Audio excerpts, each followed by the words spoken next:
Hello students, myself Richa Kapoor Nagpal, lecturer in biology at Senior Secondary Residential School for Meritorious Students, Ludhiana. Today we are going to study about cloning vectors. As we all know कि scientist ने बहुत सारे new तरह के plants और animals और कुछ recombinant microbes भी बनाए हैं जो कि ह्यूमन बींग्स के लिए बहुत ज़्यादा बेनिफिशियल हैं.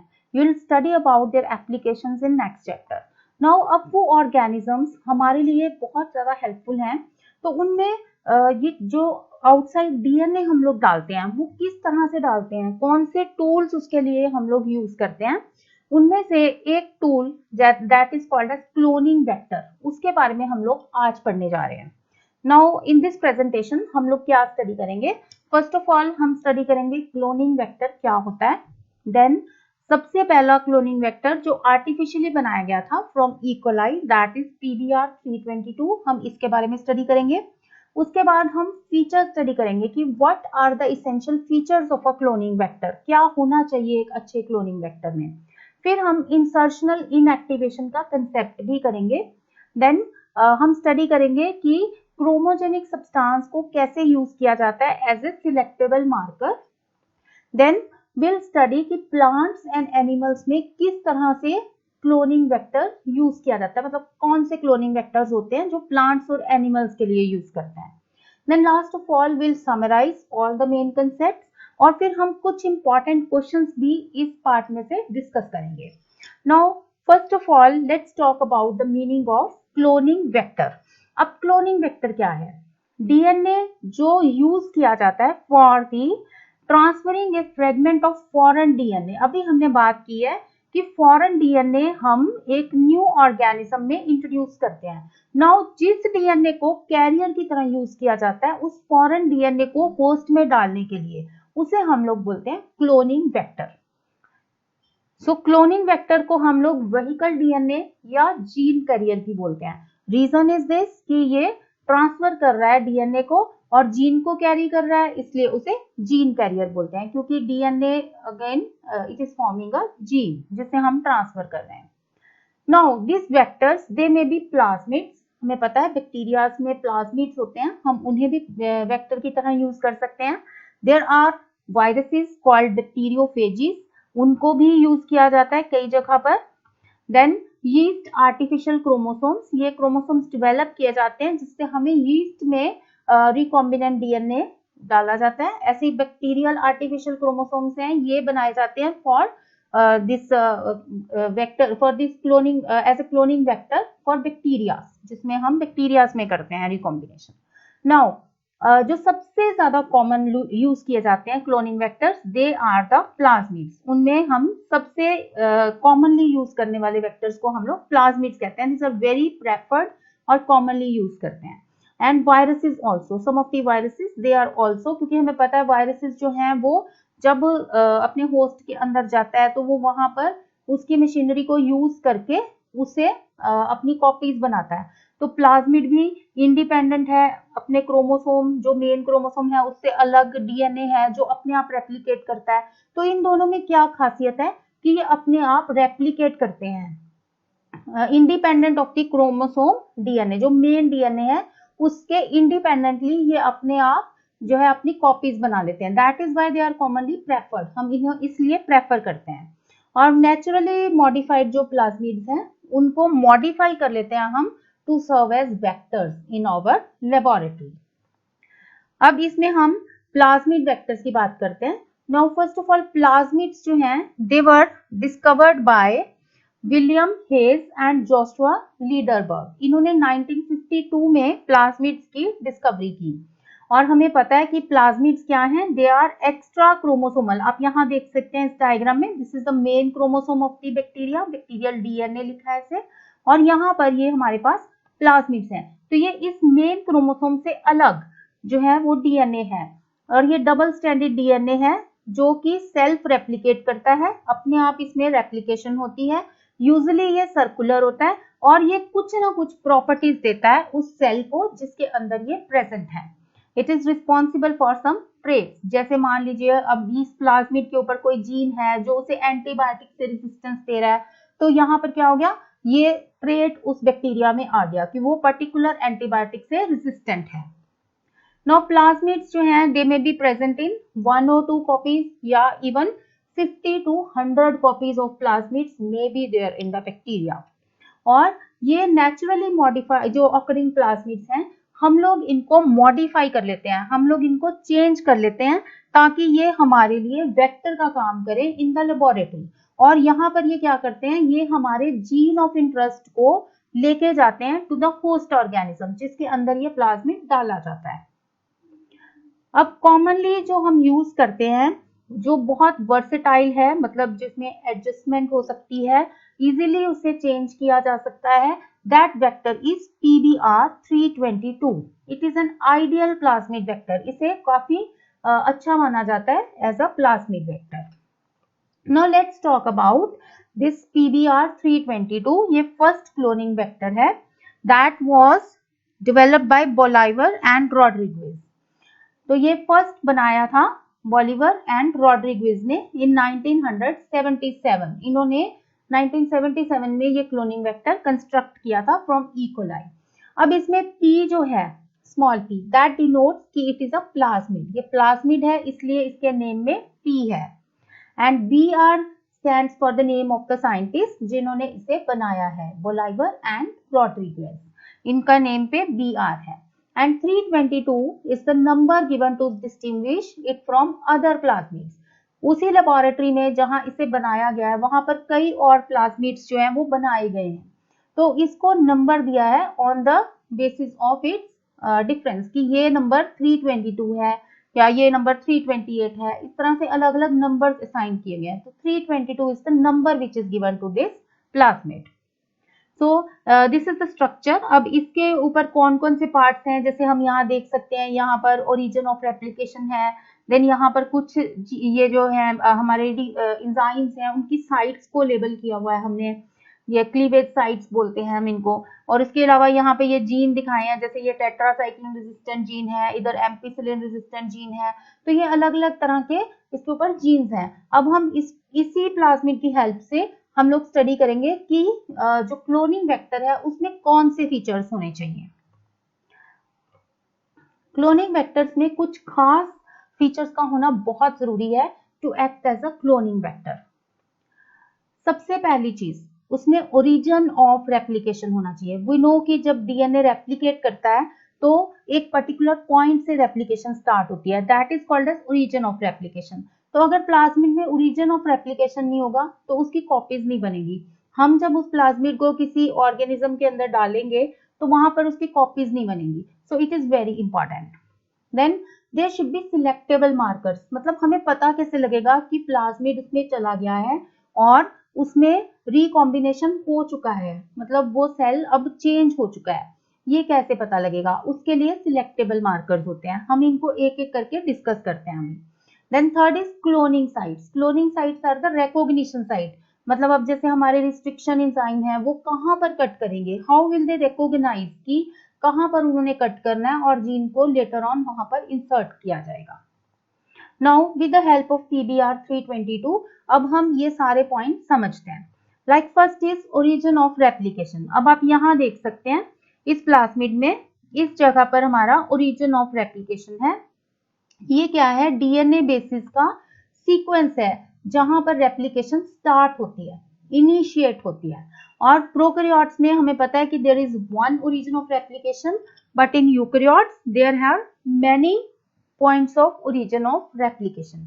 और ओरिजिन ऑफ रेप्लिकेशन बहुत इंपॉर्टेंट है। हमने जैसे अभी डिस्कस किया कि अगर ओरिजिन ऑफ रेप्लिकेशन नहीं होगा तो ये प्लाज्मिड डिवाइड नहीं करेगा। अनटिल एंड अनलेस इसकी कॉपीज नहीं बनेंगी तब तक हमें इसका कोई फायदा नहीं है। हम प्लाज्मिड को क्यों यूज कर रहे हैं? वो हमारे जीन ऑफ इंटरेस्ट को लेके जा रहा है दूसरे ऑर्गेनिज्म में और वहां पर उसकी कॉपीज बन रही हैं और उसका एक्सप्रेशन हो रहा है independent of the main DNA. तो अगर ये प्लाज्मिड डिवाइड नहीं हो सकता, इसकी कॉपीज नहीं बन सकती, तो इसका कोई फायदा नहीं है। So there should be origin of replication, तो ये हमारी पहली कंडीशन है। Then second is selectable markers. अगर अब हम यहाँ पर देखें, हमें पता कैसे लगेगा कि कौन सा जो सेल है वो चेंज हो चुका है, और कौन सा सेल चेंज नहीं हुआ है। अब यहाँ पर कुछ एक जीन्स होते हैं जिनको हम सिलेक्टेबल मार्कर्स कहते हैं। नाउ मार्कर का काम क्या होता है, हाईलाइट करना किसी चीज को। नाउ सिलेक्टेबल मार्कर, अब सिलेक्टेबल क्यों कह रहे हैं, क्योंकि जब हमने एक सेल को ट्रांसफॉर्म कर दिया, ट्रांसफॉर्मेशन तो हमें पता है ना कि जब हमने फॉरेन डीएनए उसमें डाल दिया तो उसमें कुछ चेंज आ गया, इसे हम ट्रांसफॉर्मेशन कहते हैं। तो ट्रांसफॉर्मेशन होने के बाद हमें वो सेल चाहिए, because we need to bring some to make some product. तो अब वो सिलेक्ट कैसे करेंगे हम, with the help of marker, कि कौन से सेल में रिकॉम्बिनेशन हो गया है, कौन से में नहीं हुआ है। तो जिनमें हो गया है उनको सिलेक्ट करना है, उनको नॉन ट्रांसफॉर्मेंट से अलग करना है। नॉन ट्रांसफॉर्मेंट सेल कौन से हैं, जिनमें प्लाज्मिड नहीं गया, जिनमें ट्रांसफॉर्मेशन नहीं हुई है, उनसे हमें ट्रांसफॉर्म हुए हुए सेल्स को अलग करना है। And there should be something which tells us कि इसमें ट्रांसफॉर्मेशन हो गया है, that is called as selectable markers. Now transformation हमें पता है वो प्रोसीजर जिससे हम डीएनए का पीस होस्ट बैक्टीरियम में डालते हैं। यहाँ पर आप देख सकते हैं, यहाँ पर लेबल किया है टेट्रासाइक्लिन रेजिस्टेंट जीन है, यहाँ एम्पीसिलिन रेजिस्टेंट जीन है। ये एक्चुअल में क्या है, ये एंटीबायोटिक के रेजिस्टेंट जीन्स हैं। जैसे ये टेट्रासाइक्लिन रेजिस्टेंट जीन है, इसका मतलब ये जो पार्ट है डीएनए का, ये कोई ऐसा प्रोडक्ट बना रहा है, इस तरह का प्रोटीन बना रहा है जो कि टेट्रासाइक्लिन एंटीबायोटिक के अगेंस्ट एक्ट करता है। और इस बैक्टीरिया को जिसमें ये प्लाज्मिड प्रेजेंट है, उसमें टेट्रासाइक्लिन मीडियम में हम ग्रो करेंगे तो वो आराम से ग्रो कर सकता है। Now how it is acting as a selectable marker. अब यहाँ पर आप देखें टेट्रासाइक्लिन रेजिस्टेंट जीन में एक यहाँ पर लिखा हुआ है ये BAMH1। BAMH1 एक रिस्ट्रिक्शन एंजाइम है। रिस्ट्रिक्शन एंजाइम क्या करेगा, इस पॉइंट पे जो कि इसका पॉइंट है, क्लीवेज साइट है, ये यहाँ पर इसको कट कर देगा। Now it will cut this piece of DNA here. और दूसरी तरफ जो जीन हमने इंसर्ट करना है, हम जब उसे यहाँ पर इंसर्ट कर देंगे, वो इस पॉइंट पर इंसर्ट होगा। तो यहाँ पर जब वो जीन इंसर्ट हो जाएगा तो ये जीन जो कि टेट्रासाइक्लिन रेजिस्टेंट जीन था, ये चेंज हो जाएगा, क्योंकि इसमें कुछ इंसर्शन हो गई है, हमने इसमें नया जीन ऐड कर दिया है, तो ये वाला जीन इनएक्टिव हो जाएगा। अब ये जिसमें डीएनए ऐड कर चुके हैं हम, वो क्या हो गया, वो हमारा ट्रांसफॉर्मेंट हो गया। नाउ इस ट्रांसफॉर्मेंट में क्या होगा, टेट्रासाइक्लिन रेजिस्टेंस खत्म हो जाएगी, क्योंकि ये वाला जीन इनएक्टिव हो गया है। नाउ अब जब हम देखेंगे कि ये बैक्टीरिया जो है वो टेट्रासाइक्लिन मीडियम में ग्रो नहीं कर पा रहे हैं, इट मींस कि इनके अंदर वो वेक्टर जो है वो चला गया है जिसमें हमने जीन ऑफ इंटरेस्ट ऐड किया था, इसमें जीन ऑफ इंटरेस्ट ऐड हो गया है। So this is acting as a selectable marker. Now हम जहां पर देख सकते हैं कि PBR 322 में कई एंटीबायोटिक रेजिस्टेंट जीन हैं, जैसे एम्पीसिलिन के लिए कैनामाइसिन, क्लोराम्फेनिकोल, टेट्रासाइक्लिन। तो ये अलग अलग एंटीबायोटिक्स हैं जिनके रेजिस्टेंस के जीन जो हैं वो ई कोलाई में PBR 322 में प्रेजेंट होते हैं। तो इन सबको हम सिलेक्टेबल मार्कर की तरह यूज कर सकते हैं, because it will help us to find out कि कौन से जो प्लाज्मिड है उसमें रिकॉम्बिनेशन हो चुका है, मतलब उसमें हमारा डीएनए लाइगेट हो गया है, लाइगेट मींस ऐड हो गया है, और वो ट्रांसफॉर्मेंट सेल बन गया है। Then next feature is the cloning site और रिकॉग्निशन साइट। नाउ ट्रांसफॉर्मेशन कहाँ से करेंगे, मतलब किस पॉइंट पर हम लोग जीन को अटैच करेंगे, और उसके जो क्लोनिंग वेक्टर है उसमें कुछ रिकॉग्निशन साइट्स होनी बहुत जरूरी है for the restriction endonuclease. We know कि रिस्ट्रिक्शन एंडोन्यूक्लियस एंजाइम जो है वो पर्टिकुलर सीक्वेंस पे कट करते हैं, और क्लोनिंग वेक्टर में वो रिकॉग्निशन साइट्स होनी बहुत जरूरी है जहां पर पर्टिकुलर रिस्ट्रिक्शन एंजाइम काम करेगा। जैसे आप यहाँ पे देख सकते हैं, ये अलग अलग रिस्ट्रिक्शन एंजाइम्स की साइट्स हैं, जैसे ये EcoR1 है, ये इसकी साइट है यहाँ पे, ये CLA1 है, HIM3 है, PBU1 है, PST1 है, ये अलग अलग हमारे रिस्ट्रिक्शन एंजाइम है। ये PBU2, SAL1, BAMH1, ये अलग अलग तरह के हमारे रिस्ट्रिक्शन एंजाइम हैं जो कि इस पर्टिकुलर पॉइंट पे कट करते हैं प्लाज्मिड को, और यहाँ पर ही हम उस एंजाइम से क्लीव किया हुआ दूसरा डीएनए का पीस इंसर्ट कर सकते हैं। तो ये क्या होगी, हमारी क्लोनिंग साइट, मींस हमारे वेक्टर में वो साइट होनी जरूरी है जहां पर एंजाइम जो है उसे कट कर सके, ताकि हम उस जगह पर डीएनए लाइगेशन कर सके। मतलब लाइगेशन मींस जो फॉरेन डीएनए हमें उसमें ऐड करना है वो हम उसमें ऐड कर सकें। सो this is about the cloning site और रिकॉग्निशन साइट। अच्छा, अब इसके साथ रिलेटेड हमारे पास एक कंसेप्ट आता है that is called as insertional inactivation. अब जब हमारे पास रिस्ट्रिक्शन साइट हैं, जैसे टेट्रासाइक्लिन रेजिस्टेंस का जीन था, एम्पिसिलिन रेजिस्टेंस का था, यहाँ से हमें इजीली पता तो लग जाएगा कि ट्रांसफॉर्मेशन हो चुकी है।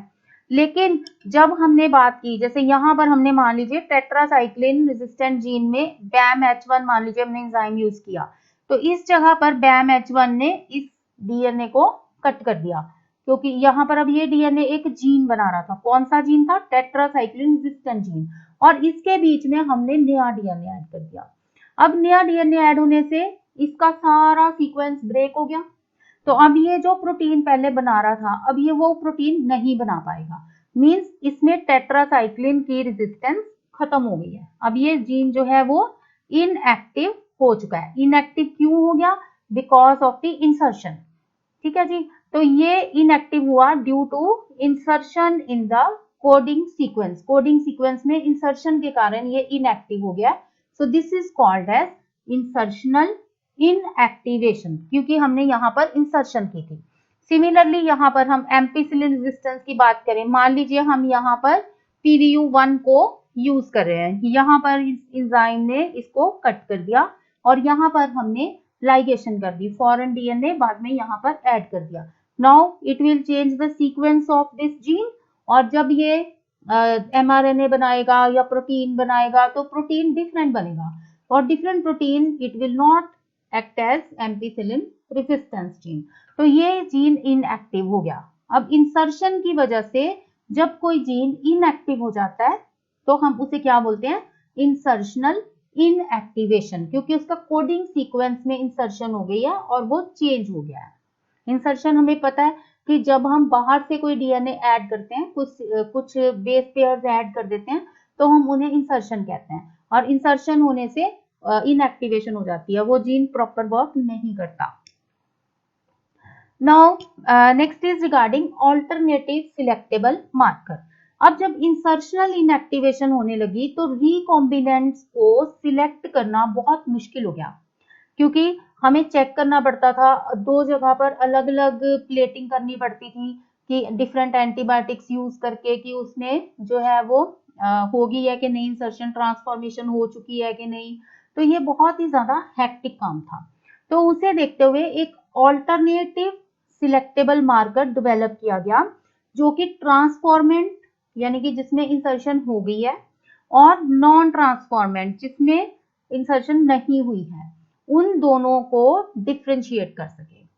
अब मान लीजिए प्लाज्मिड में इंसर्शन नहीं हुई है, तो ये एक केमिकल डेवलप किया गया that was called chromogenic substance, मतलब जो कलर प्रोवाइड कर रहा है वो जिसमें इंसर्शन नहीं हुई है उसमें ब्लू कॉलोनीज दे रहा था, जिससे कि हमें पता लग गया कि ये नॉन ट्रांसफॉर्मेंट है। लेकिन जब ट्रांसफॉर्मेशन हो गई तो फिर उसने कोई कलर शो नहीं किया। तो इट मीन्स कि ये मार्कर का काम कर रहा है कि पहले ब्लू कॉलोनीज बन रही थी, लेकिन अब ट्रांसफॉर्मेशन होने के बाद कलरलेस कॉलोनीज बन रही हैं, there are no blue colonies now. So ये क्या हो गया? ये भी एक सिलेक्टेबल मार्कर हो गया। नाउ यहाँ पर हम देख सकते हैं कि हमने यहाँ पे देख रहे हैं कि जैसे यहाँ ब्लू कॉलोनीज हैं, बीच में व्हाइट हैं, तो we can easily distinguish out कि किसमें ट्रांसफॉर्मेशन हो चुकी है और किसमें नहीं हुई है। अब यहाँ पर जब हम इंसर्शन करते हैं तो PBR322 में इंजाइम जो होता है बीटा गैलेक्टोसाइडेज, बीटा गैलेक्टोसाइडेज एक इंजाइम है ई कोलाई में, तो उसकी इनएक्टिवेशन हो जाती है, तो ये उसके पॉइंट पर इंसर्शन हो रही है। Now regarding the vectors for cloning in genes in the plants. Now plants में हम किस तरह से करते हैं? जैसे plants में एक बैक्टीरिया है एग्रोबैक्टीरियम ट्यूमिफेशियंस। एग्रोबैक्टीरियम ट्यूमिफेशियंस जो है that is a pathogen of dicot plant, और ये एक इसके अंदर डीएनए का पीस है which is called as T DNA. ये क्या करता है? ट्रांसफॉर्मेशन कर देता है। ट्रांसफॉर्मेशन हमने अभी पढ़ा है कि चेंज कर देता है, डीएनए सीक्वेंस ऐड हो जाता है उसमें। तो what it does, normal plant cell को ट्यूमरस सेल्स बना देता है, और ट्यूमर सेल्स ऐसे केमिकल बनाते हैं जो कि पैथोजन के लिए जरूरी होते हैं। So you can see this is Agrobacterium tumefaciens and it causes this kind of tumorous growth on the plants, इस तरह से ट्यूमर्स बन जाते हैं प्लांट्स में। अब ये क्यों बनते हैं, इसके अंदर ट्यूमर इंड्यूसिंग प्लाज्मिड होता है जो कि हमने मॉडिफाई कर दिया इनटू क्लोनिंग वेक्टर, और इसमें मॉडिफिकेशन होने से क्या हुआ, अब ये पैथोजेनिक नहीं रहा प्लांट्स के लिए, मतलब it can not cause this tumours, लेकिन फिर भी ये जीन्स डिलीवर करने के लिए, मतलब हमने प्लांट में जीन डालना है तो उसके लिए हेल्पफुल हो गया। और ये बहुत सारे प्लांट्स में हम इसको यूज करके ट्रांसफॉर्मेशन करते हैं। सो दिस इज कि मतलब प्लांट्स में हम लोग कॉमनली जो यूज करते हैं दैट इज एग्रोबैक्टीरियम ट्यूमिफेशियंस, इससे डिराइव हुआ जो ट्यूमर इंड्यूसिंग प्लाज्मिड है उसको हम लोग यूज करते हैं for as a sort of cloning vector. Now regarding animals, अब एनिमल्स में देखा गया है that there are certain retroviruses जो कि नॉर्मल सेल को कैंसरस सेल्स में चेंज कर देते हैं। नाउ इनको डिसआर्म कर दिया, डिसआर्म करने का मतलब इनमें से वो सीक्वेंस निकाल दिया जो एनिमल सेल्स को कैंसरस सेल्स बनाएगा, और इसे सिर्फ एक वेक्टर की तरह यूज किया जा रहा है to deliver the desirable genes. अब जो जीन हम उसमें डालना चाहते हैं एनिमल में वो हम इसकी हेल्प से डाल सकते हैं और इसका कोई नुकसान नहीं है। नाउ अब जब भी कोई डीएनए या जीन हमने लाइगेट कर दिया, लाइगेट मीन्स ऐड कर दिया हमने तो उस वेक्टर में, तो अब उस वेक्टर को हम लोग ट्रांसफर कर देते हैं इनटू द बैक्टीरिया। यहाँ पर बैक्टीरिया में हमने वेक्टर डालना है या प्लांट, एनिमल होस्ट जो भी है, हम उसमें DNA fragment after ligation into the vector हम उसमें वो वेक्टर डाल देते हैं, और फिर वो वेक्टर वहां पे रेप्लिकेट करता है और फिर उसका एक्सप्रेशन जो है वो स्टार्ट हो जाता है, और उसमें हम कहते हैं कि ये ट्रांसफॉर्म हो गया है। सो इन दिस वे हम वेक्टर्स को यूज करते हैं in the as a for the cloning genes in different plants, animals, bacteria etcetera. Now let us summarise, हमने जो जो मेन कंसेप्ट्स किए हैं अब हम उनकी समरी करते हैं। First is cloning vector. अब डीएनए जिसे हम यूज करते हैं as a carrier for transferring a fragment of foreign DNA. अब जिस डीएनए को हम एज अ कैरियर यूज कर रहे थे फ्रेगमेंट ट्रांसफर करने के लिए, हमने अभी किया है, that is called as cloning vector. Now cloning vector क्या है, वो पीस ऑफ डीएनए जिससे हम ट्रांसफर करने के लिए यूज कर रहे हैं। Now next to it is first cloning vector. अब हमने इसके बाद स्टडी किया था कि फर्स्ट क्लोनिंग वेक्टर कौन सा था जिसे बनाया गया था artificially, that was constructed by Bolivar and Rodriguez and that was PBR 322। अब क्लोनिंग वेक्टर के फीचर्स किए, फिर उसके बाद हमने उसमें किया कि there should be origin of replication. Origin of replication means वो पॉइंट जहां पर ओरिजिन होता है, स्टार्ट होती है रेप्लिकेशन, ये होना जरूरी है, otherwise vector will not replicate, और रेप्लिकेट नहीं करेगा तो वो अगले सेल्स में नहीं जाएगा और फिर उसका कोई एक्सप्रेशन नहीं होगा। Then there should be selectable marker. अब हमने बहुत सारे सेल्स में वी हैव ट्राइड कि हमने उसमें प्लाज्मिड इंसर्ट कर दिया जिसमें हमने लाइगेशन की हुई है फॉरेन डीएनए की, तो अब हमें पता कैसे लगेगा कौन से सेल में लाइगेशन हो चुकी है, वो वाला प्लाज्मिड है, और कौन से में नहीं है। उसके लिए प्लाज्मिड में क्या होना चाहिए, there should be selectable marker, जिससे हमें पता लग जाए कि अब ये चेंज आ गया है सेल में, इसका मतलब इसमें ट्रांसफॉर्मेशन हो गई है। Then third is cloning site. हम तब तक कोई डीएनए इंसर्ट ही नहीं कर सकते प्लाज्मिड में जब तक उसमें क्लोनिंग साइट नहीं होगी, वो क्लीवेज साइट नहीं होगी जहां पर रिस्ट्रिक्शन एंजाइम एक्ट करेगा, वहां पर कट करेगा और वहां पर हम डीएनए को लेटर ऑन अटैच करेंगे। So these are the important features of cloning vector. Then we studied the concept of insertional inactivation, कि जिस जीन में हमने डीएनए इंसर्ट कर दिया वो जीन इनएक्टिव हो जाता है, this is called as insertional inactivation. फिर हमने इंसर्शनल इनएक्टिवेशन के कंसेप्ट के बाद हमने स्टडी किया कि जब एंटीबायोटिक रेजिस्टेंट जीन इनएक्टिव हो गया था तो हमने उसके लिए हमें उसको डबल मतलब दो जगह पे उसकी प्लेटिंग करनी पड़ती थी डिफरेंट एंटीबायोटिक्स के साथ, वो एक बहुत टीडियस प्रोसेस था, इसलिए हमने क्रोमोजेनिक सब्सटेंस डेवलप किया as selectable marker. Then we studied कि प्लांट्स में हम ट्यूमर इंड्यूसिंग प्लाज्मिड जो हमें एग्रोबैक्टीरियम ट्यूमिफेशियंस से मिलता है उसको हम यूज करते हैं for recombination, and for animals we prefer retroviruses. इनको हम क्लोनिंग वेक्टर्स के तरह यूज करते हैं। Now let us discuss about some important questions related to this topic. अब इसमें हमारे 1 और 3 मार्क्स के क्वेश्चन आते हैं बोर्ड एग्जाम में। So first is what is vector. Vector क्या है? वेक्टर वो डीएनए का पीस है जो कि हम यूज कर रहे हैं एक पर्टिकुलर डीएनए जो एक डोनर ऑर्गेनिज्म का है उसको किसी दूसरे ऑर्गेनिज्म में ट्रांसफर करने के लिए, that is a vector. Then what is a plasmid. Plasmid extra chromosomal DNA है जो कि बैक्टीरिया में प्रेजेंट होते हैं और वो बैक्टीरिया को कुछ एडिशनल फीचर्स प्रोवाइड करते हैं और ये डबल स्ट्रैंडेड डीएनए होता है which is usually circular. Then who discovered plasmids. इसमें हमने किया था William Hayes and Joshua Lederberg, they discovered the plasmids. Know what is transformation. Transformation क्या है? जब हम एक फॉरेन डीएनए किसी ऑर्गेनिज्म में इंसर्ट करते हैं तो उसमें कुछ चेंज आ जाता है जो हमें देखने को मिलता है, that is called as transformation. Now what is insertional inactivation. जब हम कोई डीएनए का इंसर्ट किसी प्लाज्मिड में डाल देते हैं तो उसमें जो उसका डीएनए है वो मतलब जिस जीन में वो डिस्टर्बेंस हो जाती है वो सीक्वेंस ऐड कर देते हैं वो इनएक्टिव हो जाता है, this is called insertional inactivation. और कौन से बैक्टीरियम को हम नेचुरल जेनेटिक इंजीनियर कहते हैं, that is Agrobacterium tumefaciens. Then name the first cloning vector constructed in laboratory, that is PBR322। इसे किसने कंस्ट्रक्ट किया था? That was constructed by Bolivar and Rodriguez. Now there are some 3 marks questions which can be there from this topic. First is explain the structure of PBR322. यहाँ पर हम उसकी diagram draw करके हम उसका स्ट्रक्चर जो है वो एक्सप्लेन करेंगे। Will show origin of replication, will show some important sites, कुछ क्लोनिंग वेक्टर्स कुछ जो है रिस्ट्रिक्शन एंजाइम्स की साइट भी हम उस पर शो करेंगे, तो that will explain using the diagram. Then what are the essential features of cloning vector.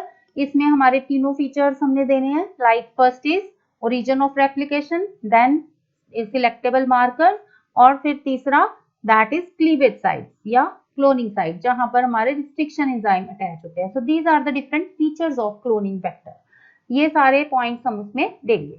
So this was about the cloning vector as tools in DNA recombinant technology. Thanks.